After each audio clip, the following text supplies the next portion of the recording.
What's good, YouTube? Your boy Proxy back here again. I know it's been a while. I'll try to be more consistent with the uploads. Let's talk about poking. Pokes are an essential element of MK1 and generally fighting games. Your pokes in MK1 are your Dong 1, Dong 3 and Dong 4. Now what is specifically special about pokes, you may ask? Here's some important properties of pokes to know. First, pokes generally have fast starter frames ranging from 7 to 12 frames. Secondly, they automatically low profile highs. If your opponent uses a high move, your poke will automatically low profile it due to the crouching low state of your character. Note, this is not true for mids, lows, and overheads. 3. They generally have significant hit advantage that allows you to jail your opponent. If you don't understand jailing, check out my prior video on the topic. 4th, they can be cancelled into specials or cameo moves. Last, pokes significantly vary in similar properties. These include hit advantage, range, starter frames, safety, etc. So let's talk about the most utilized poke, the Dong 1. This is the fastest poke available to all characters at 7 frames. The only exception to this is Quan Chi with a 9 frame Dong 1, a tragedy. The Dong 1 is the de facto go-to poke option. As I always say in my opponent's guide videos, the general rule of thumb is that a Dong 1 is punishable by a Dong 1. I say generally because it is not true for every case. Even though all Dong 1s are punishable with the lowest frames on block being -8 frames, the range and distance created by certain Dong 1s on block means that they cannot be punished.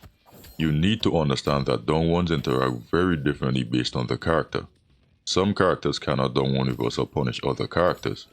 Let me show you an example to further drive the point. Sub-Zero's Dong 1 is -9 frames on block, therefore it can be punished. However, versus a character like Geras, he is safe because Geras' Dong 1 cannot punish him. Why? It's simply a combination of Sub's Dong 1 having such an extended hitbox, which in turn results in a decent amount of pushback, and Geras' Dong 1 being stubby. It's actually so severe that Geras' Dong 1 will whiff, which can result in him being punished. Players who understand their specific Dong 1 matchups can abuse this against their unknown opponent and constantly knowledge check them. You need to understand this so you can either take advantage of it and to also not get taken advantage of. Low hitting pokes such as Dong 3, Dong 4s, etc. are generally good tools to utilize in neutral to check your opponent's movements as they're generally far reaching pokes. Good examples of these are Sindel's Dong 3, Raiden's Dong 4, etc. These pokes may also even allow you to jail your opponent on hit at max distances. They also generally offer safety at those distances. So when do you poke? First and foremost, you poke to take your turn back. Reversal poke punish, steal turns, etc. Let's talk about taking your turn back. If your opponent uses a string that isn't -7 frames, you may try to take your turn back with a high, say for example you're standing 1 button. They may Dong 1 you and still a turn. This is because their Dong 1 low profiles your high button. Poking your opponent in this situation enforces your turn. If they try and press, they get punished and you get your turn. Now, your opponent may start blocking and reversal punishing your poke. So, Dong 1 now essentially makes you forfeit your turn. Now, your options are simply to go into your offense since you know that they'll block respecting the Dong 1, or simply reset neutral. I'll drop a more in detail video on dealing with people mashing on you when they forfeit their turn. Next, poking is also used to get out of staggering/pressure. Poking can be used against characters with good pressure such as Johnny, Ermac, etc. to get out of their pressure. Note, Johnny can check you with his 9 frame mid after his plus frames, and Ermac can backdash and whiff punish your pokes. You need to know when to use your various pokes to get out of pressure. You won't always guess right and sometimes you'll pay the price. You can also use pokes to steal turns. Once you're -6 or less, quick pokes such as your Dong 1 can allow you to steal turns after your strings if your opponent uses a high to take back their turn. Here's an example. Note, your opponent may be able to punish this in various ways. First, they may backdash and whiff punish you. Secondly, they can reversal throw you. You'll see throw counter on their side of the screen. Thirdly, they may also have a fast mid such as Liu Kang's 10 frame back 2 and full combo punish you for doing so. Yes, this is essentially mashing, but mashing isn't always a bad thing. You just need to know when to mash. Also, You don't always want to down one after your opponent ends their string or staggers a button, as you can either get whiff punished, reverse or thrown, etc. First, let's talk about poking after an opponent ends their string. So here's an example.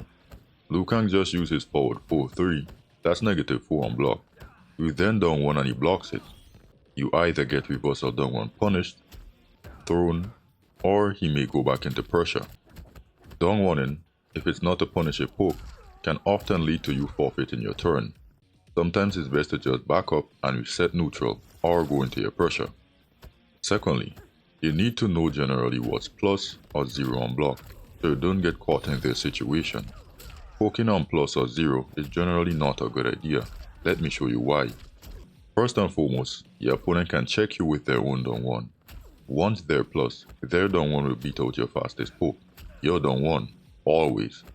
Also something to take note of, some characters such as Johnny can check you with their fast mid button after their plus frame. Johnny's mid has a 9 frame startup. After standing 2 is plus 4, that means his mid has a 5 frame startup. It'll beat any button you press. Secondly, when plus or 0, your opponent can backdash and whiff punish your pokes.